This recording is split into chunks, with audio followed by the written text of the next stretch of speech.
কাঁকড়া লতা ফুলের এই ডিজাইনটি করতে প্রথমে আমরা 9টি ক্রস স্টিচ দিয়ে নেব সবুজ দিয়ে 9টি ক্রস স্টিচ দেওয়ার পরে মাঝের ক্রস স্টিচ ধরে লাল দিয়ে ফুলের জন্য লাল দিয়ে একটি ক্রস স্টিচ করে নেব। তার উপরে 3টি ক্রস স্টিচ, তার উপরে 5টি, তার উপরে 60টি, তার উপরে 60টি, এভাবে 60টির 4 লাইনের ক্রস স্টিচ দিয়ে নেব। তার উপরে 5টি, তার উপর 3টি, তার উপরে 1টি ক্রস স্টিচ দিয়ে নেব। এভাবে প্রত্যেকটি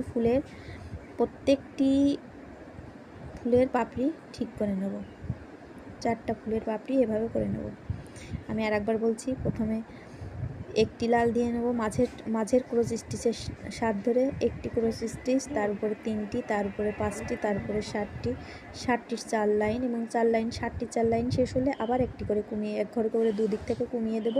5টি, 3টি, 1টি এভাবে করে আমরা চারদিকের 4টি পাপড়ি ফুলের 4টি পাপড়ি করে নেব। এটা খুবই সহজ, আমরা খুব সহজেই এই পাপড়ির ডিজাইনটা করে নিতে পারি, এই ফুলের ডিজাইনটা করে নিতে পারি।